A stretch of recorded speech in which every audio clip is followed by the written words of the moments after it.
selon le principe de la démocratie pluraliste et indirectement par les institutions constitutionnelles. Aucune section du peuple, aucun groupe, aucun individu ne peut s'attribuer l'exercice de la souveraineté nationale ni entraver le fonctionnement régulier des institutions de la République. Cela sous-entend que la volonté du peuple est supérieure à celle des dirigeants et que seul le peuple est choisi en fonction de ses intérêts. Ce principe est indiscutable, incontournable et aliénable. Il ressort de ce principe que s'agissant de l'expression directe du peuple aux élections et au référendum, l'absence d'élection ou de référendum libre, transparente et crédible est une grave violation de ce principe. Aussi, sur le plan de l'exercice indirect, l'absence ou l'affaiblissement d'un contre-pouvoir est une atteinte de la souveraineté. La consécration textuelle ou la firme de la souveraineté du peuple n'est pas une condition suffisante. Encore faut-il qu'elle bénéficie des garanties et au titre des garanties. Nous avons la séparation des pouvoirs qui s'apprécie en fonction du type de régime constitutionnel, parlementaire, présidentiel, semi-présidentiel.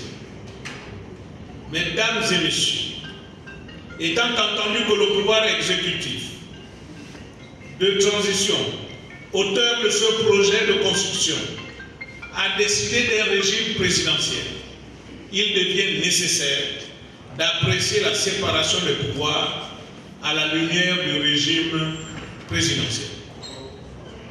En droit constitutionnel, ce régime est celui dans lequel existe une séparation stricte des pouvoirs. À ce titre, le président de la République est le titulaire exécutif du pouvoir exécutif. C'est le pouvoir de gouverner. Le Parlement est le titulaire exclusif du pouvoir législatif. La justice, quant à elle, reste titulaire exclusif du pouvoir judiciaire. Le régime présidentiel distinct du régime présidentialiste se caractérise par la prééminence du président de la République et l'égalité juridique des trois pouvoirs. Ces trois pouvoirs sont indépendants. Personne n'est donc soumis à l'autre. Ils sont immuables. Personne ne peut démettre l'autre. La prééminence politique contenue dans le projet de constitution. L'article 41 du projet de constitution énonce que le président de la République est le chef de l'État, il est le détenteur du pouvoir exécutif. Il est également le chef du gouvernement. L'article 51 du même projet, l'article 55 du même projet dispose que le président de la République est le chef des administrations civiles et militaires. Quant à l'article 56, il stipule que le président de la République est le chef suprême des forces de défense et de sécurité. Ces points confirment la plénitude des pouvoirs du président de la République dans un régime présidentiel.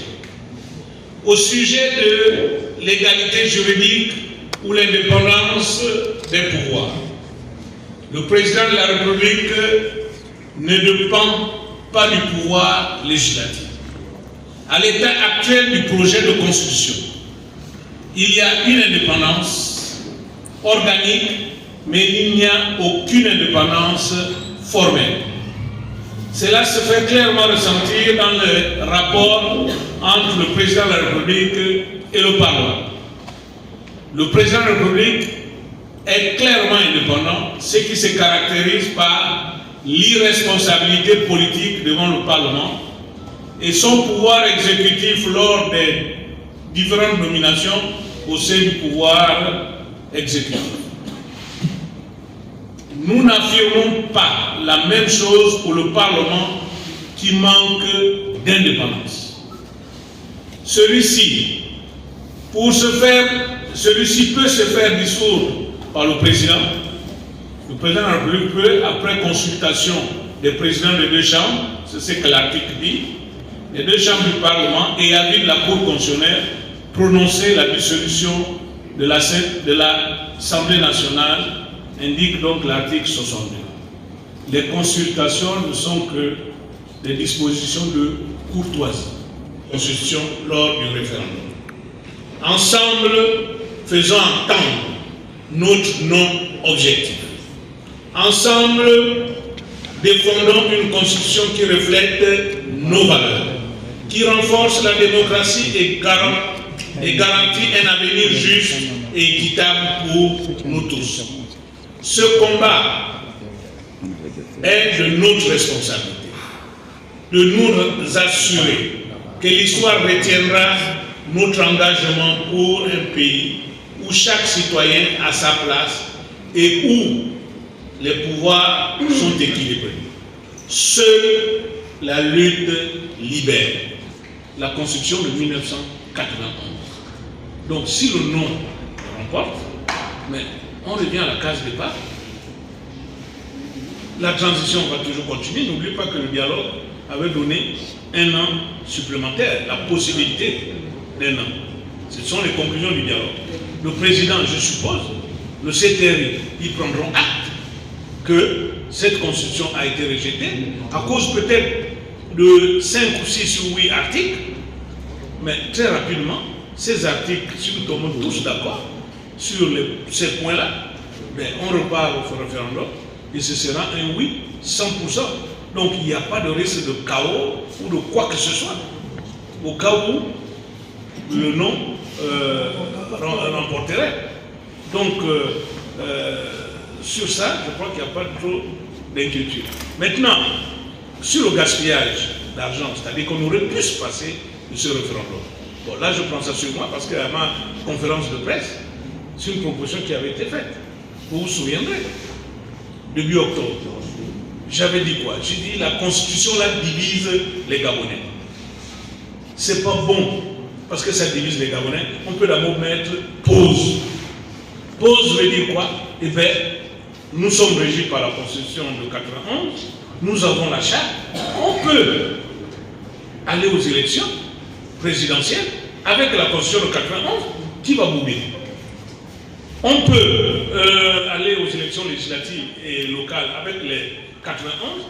Maintenant, ceux qui seront investis du pouvoir populaire, ceux qui auront été élus, le président qui aura été élu, les députés qui auront été élus, les sénateurs qui auront été élus, ils auront la légitimité du peuple pour s'asseoir, pour dire bâtissons une bonne constitution.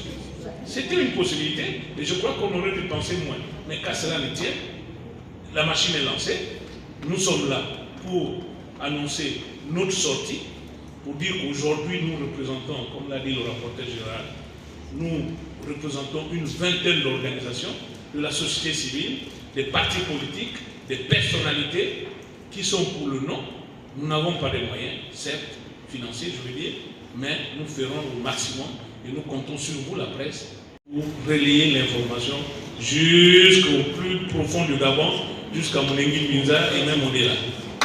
Je dis, vous pouvez constater avec moi que c'est une aberration, les gens qui disent ça. Mais tous les anciens présidents, Omar Bongo et Ali Bongo, même les Oumba, auront eu des pouvoirs inférieurs à celui du futur président. Parce que eux, ils avaient la possibilité, enfin, ils pouvaient être sanctionnés politiquement et ils pouvaient être sanctionnés pénalement. Ces anciens présidents. Ils pouvaient être sanctionnés politiquement comment? On pouvait les imposer la cohabitation. C'est ça une sanction.